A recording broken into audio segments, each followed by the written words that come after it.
하나님의 천국잔치에 오신 것을 진심으로 축하하고 축복합니다. 축복합니다. 여러분, 아멘은 사람이 받는 게 아니라 하나님이 받으시는 거예요. 옛날에 유대인들이 회당에서 말씀을 들을 때도 그 점잖은 유대인들도 아멘 이렇게 안 했대요. 아멘 하고 소리를 냈다고 합니다. 우리 그리스도인들은 그거보다는 더 하나님께 영광을 돌려야 되겠죠. 여러분들 축하하고 축복합니다. 그렇죠. 예전에는 의사 선생님들도 부족하고 교통수단도 부족할 때 집안에 갑자기 환자가 생기면 병원으로 전화를 걸거나 아니면 오밤중에라도 병원으로 달려가 가지고 문을 두드려서 의사 선생님들을 모셔오고는 했습니다. 그리고 몸을 움직이기 힘든 환자들은 선생님들이 직접 왕진을 오시기도 하셨죠. 요즘에는 젊은 아이들은 왕진이라는 단어를 알지 못할 만큼 대한민국의 의료 수준이 굉장히 높아졌습니다. 그런데 오늘 분위기가, 말씀의 분위기가 예전에 급하게 왕진 의사 선생님을 찾는 그런 분위기입니다. 나사로라는 사람이 병명은 모르겠는데 굉장히 위중한 병에 걸렸습니다. 목숨이 경각에 달려있는 지경이죠. 이대로 가다가는 사람의 목숨을 잃겠다 싶은 그런 상황인데요. 성경에 보면 이 나사로라는 사람은 예수님께 사랑을 받는 사람이라고 기록이 되어져 있습니다. 누이들이 사람을 보낼 때에도 예수님께서 사랑하는 나사로라고 썼고요. 성경에도 보면 예수님 자신도 그 누이와 나사로를 사랑했다 분명히 그렇게 기록을 하고 있습니다. 자, 제가 오늘 설교 제목을 내가 깨우러 가노라 라는 말씀 제목을 했는데요. 본문을 순서대로 살펴보면서 그 의미를 좀 찾아가 보려고 합니다.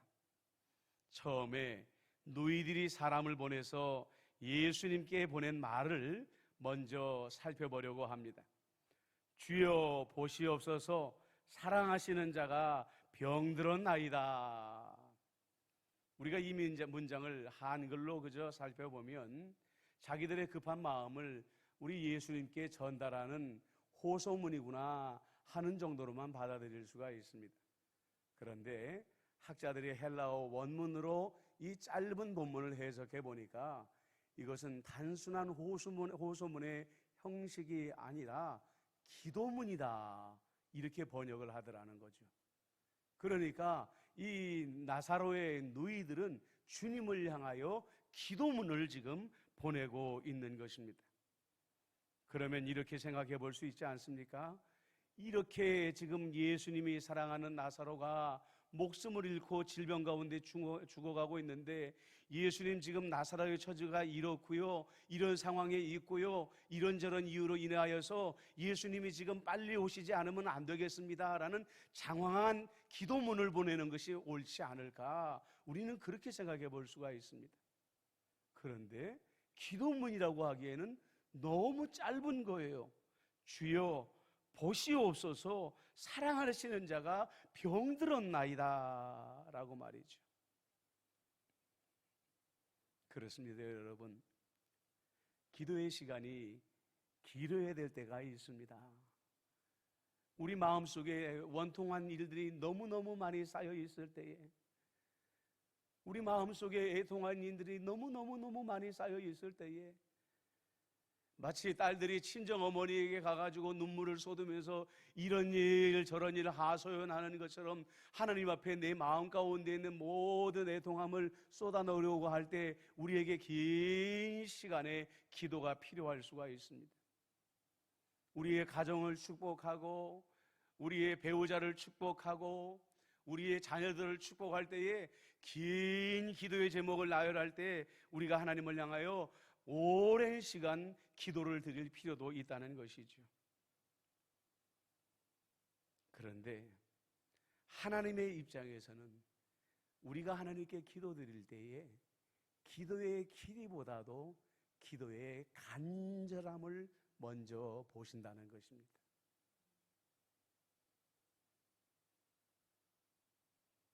기도의 진실함을 먼저 보신다는 거죠. 요즘 회사에서도요, 신입사원들을 선출할 때에 자기소개를 하거나 아니면 부서에서 자기 사업 프로젝트를 발표하게 될 때에 장황하게 자기소개를 하거나 장황하게 자기 프로젝트를 발표하게 되면 아주 경영자들이 실색을 한다고 그래요. 도대체 그래서 네가 말하고자 하는 핵심이 뭐냐? 진실성이 담겨져 있느냐? 이걸 본다는 거죠. 우리가 필요한 것들을 가지고 주님께 나아갈 때에 우리는 먼저 머릿속에 생각을 합니다. 오늘 내가 예수님 앞에 어떤 말로 예수님께 아뢰고 어떻게 예수님을 설득할 수 있을까? 머릿속에 복잡한 생각을 가지고 예수 앞에 나아갈 때가 굉장히 많습니다. 그러나요, 예수님께 단 한 가지 우리가 준비해야 될 마음은 뭐냐? 간절함입니다. 구약 시편 63편 1절에도 보니까 하나님이여 주는 나의 하나님이시라. 내가 간절히 주를 찾되 물이 없어 마르고 황폐한 땅에서 내 영혼이 주를 갈망하며 내 육체가 주를 앙모하나이다. 물이 없고 마르고 황폐한 땅이라는 건 뭐냐면 주님 외에는 나를 도우실 리가 전혀 없기 때문에 주님 아니고서는 안 됩니다라는 간절함을 이 시인이 하나님께 표현하고 있는 것입니다. 그런데요, 그 간절한 마음을 가지려면 그 전에 우리에게 필요한 것이 한 가지 더 있습니다. 그것은 뭐냐면 내가 주님께 해결받고 싶어하는 문제에 대하여 주님은 분명히 해결할 절대적인 능력을 가지고 계시는 하나님이다. 우리 하나님은 전능하신 하나님이시다. 엘샤다이의 하나님이시다 라는 그 믿음이 전제가 되어야 간절함이 나오는 것이라는 거예요.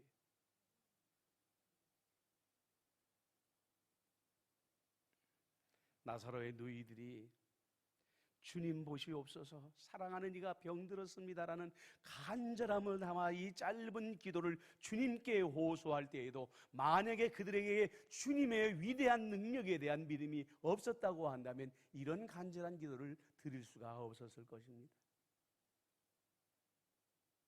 나사로와 누이들은 평소에 예수님을 따라다니면서 예수님의 말씀으로 하나님 나라를 배웠습니다.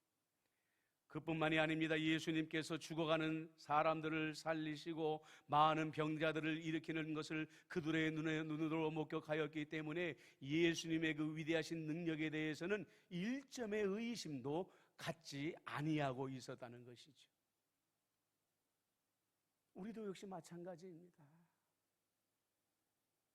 예수님의 능력의 그 위대하심에 대한 확신을 가지고 있어야 그 확신만큼의 간절함을 가지고 주의 제단 앞에 나가 엎드려 기도할 수가 있다는 거예요. 성경을 읽으십시오. 성경에 나오는 수많은 예수님의 기적의 이야기를 한번 귀를 기울여 보십시오.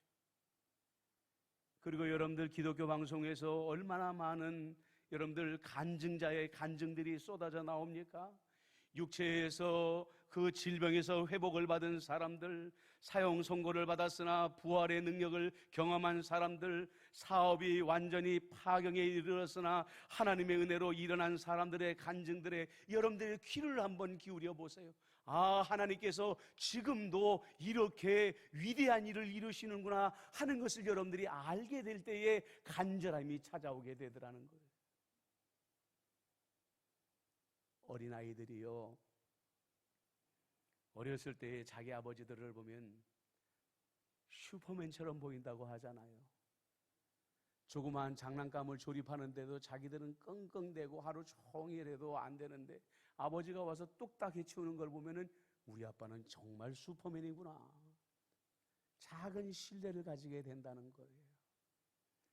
그 다음에 문제를 해결하는 것을 보면서 아버지에 대한 신뢰가 그만큼 커지게 되고, 그 다음 문제를 해결하는 것을 보게 되면서 아버지에 대한 더 큰 신뢰를 가지게 되는 것처럼, 여러분들, 우리가 우리의 일상의 삶에서 겪는 문제들에 대해서 하나님께 먼저 기도하고 그 작은 기적을 경험하면서 그 다음에 큰 기적을 경험하게 되는 것이고, 그 다음에 더 큰 기적을 우리가 경험하게 되는 거죠. 우리의 간절함도 거기에 비례해서 하나님을 향하여 성장하게 되어져 있는 것입니다. 따라서 한번 해주시겠습니까? 간절함이 기도의 생명입니다. 간절함이 기도의 생명입니다. 그렇습니다. 여러분의 큰 기대가 큰 응답으로 여러분들에게 임할 줄로 믿습니다. 그 다음에 묵상한 말씀이, 할산 말씀이 예수님의 이해할 수 없는 사랑입니다. 왜 제가 이해할 수 없는 사랑이라고 말씀을 드리는지 조금 들어보면 이해가 되실 거예요. 아까 말한 것처럼 나사로도 예수님이 자기를 사랑한다고 믿었고, 예수님 자신도 나사로를 사랑한다고 하셨습니다. 만약에 왕진을 가야 할 의사라고 한다면, 이렇게 사랑하는 사람이 아프다고 한다면 한 걸음에 달려나가거나, 옛날 영화에 나오는 것처럼 자전거에다가 왕진 도구를 싣고 달려나가는 것이 합당하지 않습니까? 그런데 예수님은 그 사랑하는 자가 고통 가운데 있음에도 불구하고 이틀이라는 시간을 더 머무셨다고 했습니다. 자, 여기에서 우리는 가장 기본적인 질문을 먼저 가져봐야 됩니다. 예수님이 나사로를 사랑한다고 하셨다. 예수님이 나사로의 누이를 사랑한다고 하셨다. 그러면 그 나머지 사람들은 사랑하지 않으셨다는 말인가? 예수님은 공평하신 분인데 왜 성경 말씀에는 나사로를 사랑했다는 말만 강조하실까? 왜 나사로의 누이만 사랑하셨다는 말씀만 강조하실까? 여러분들 이런 생각해 보신 적 없으십니까? 평소에 우리는요, 입으로 내지 않아서 그렇지 예수님의 사랑에 대한 의심을 가지고 있습니다.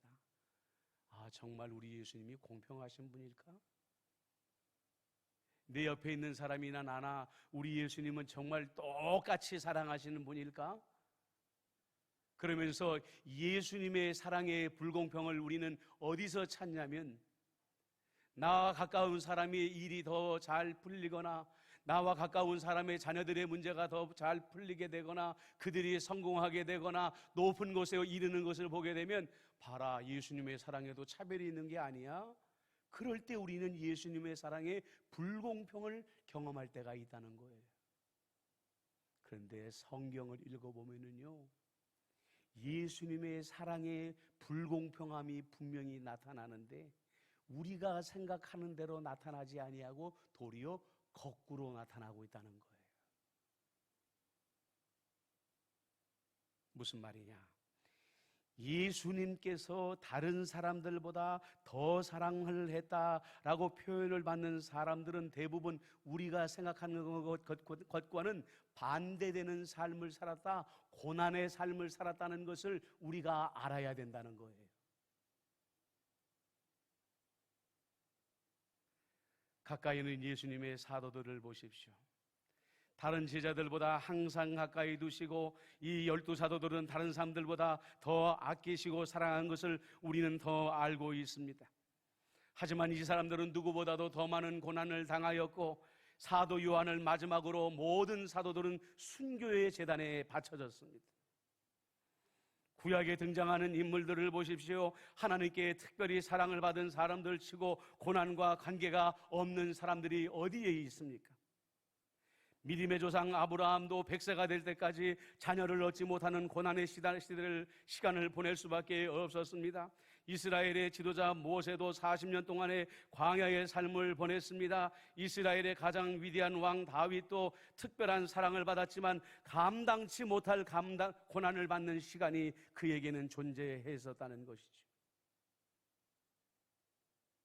그러면 하나님은 왜 특별히 어떤 사람을 택하시고 특별한 사랑을 주시고 그 사람들에게 고난을 가져다 주실까요?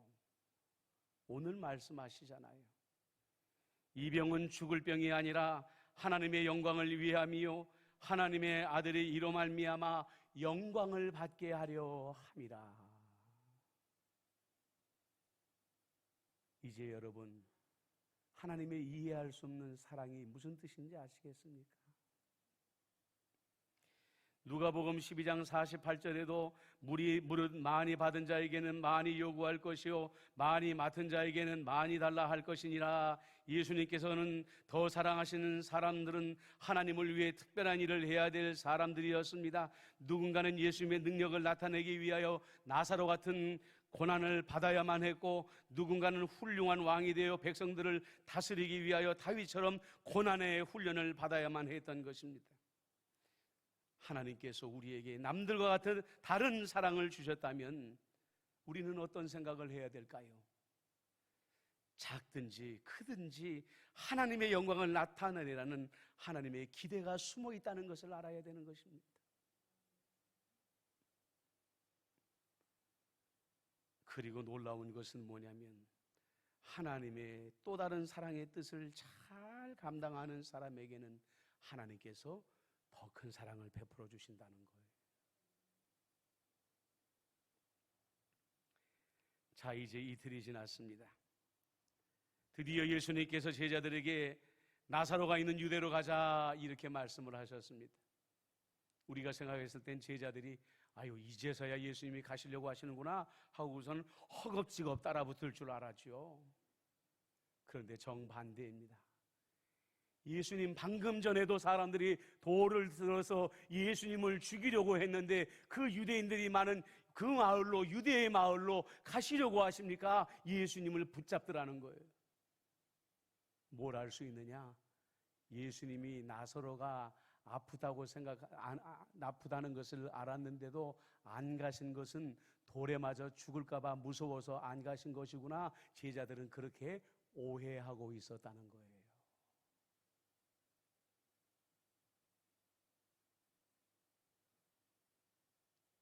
우리 예수 믿는 사람들은요, 셀 수 없이 오해를 하며 살아갑니다.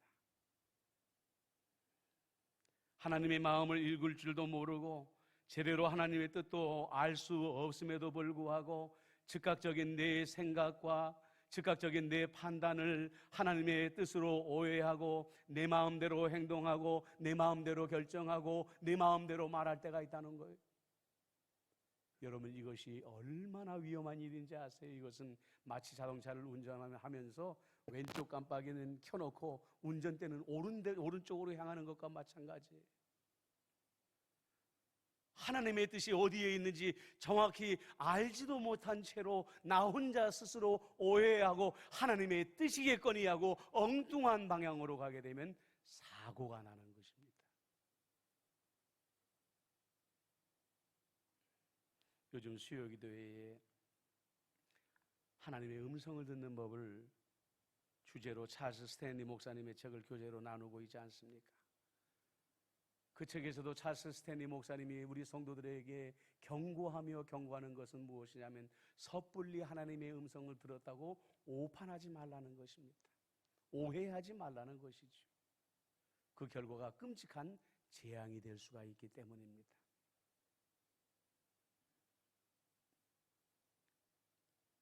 제자들은 이렇게 잘못된 오해를 하고 있는데 예수님의 대답을 보십시오.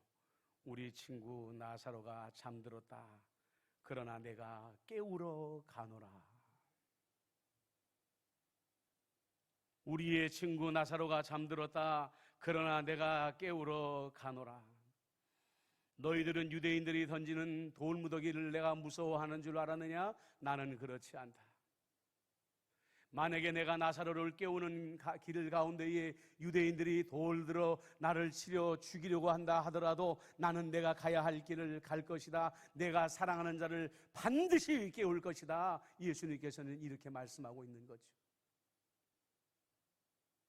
오른 코로나19의 상황 가운데에서 이렇게 길어질 줄 몰랐기 때문에 실망하고 있습니다. 과연 예수님께서 이 코로나19를 깨뜨리시고 우리에게 오실 것인가? 죽어가는 이 세상을 살려주실 것인가? 잠들어가는 이 교회를 깨워주실 것인가? 우리는 하나님에 대한 오해들을 하고 있습니다. 그러나 예수님은 말씀하십니다. 내가 지금 깨우러 가노라. 주님의 때는 주님이 결정하시는 것입니다. 우리가 보기에는 암담하고 정치 지도자들이 우왕좌왕하는 것을 보면 비전이 없는 것 같고 이러다가 나라가 망할 것 같이 보일지 몰라도 여러분, 하나님을 깨우는 진정한 기도자가 있다고 한다면 우리는 염려할 필요가 없는 거예요.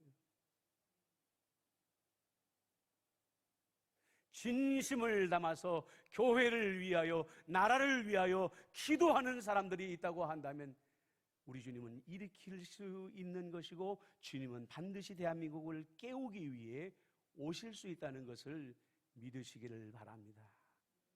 이 말씀에 아멘 하시기를 바랍니다.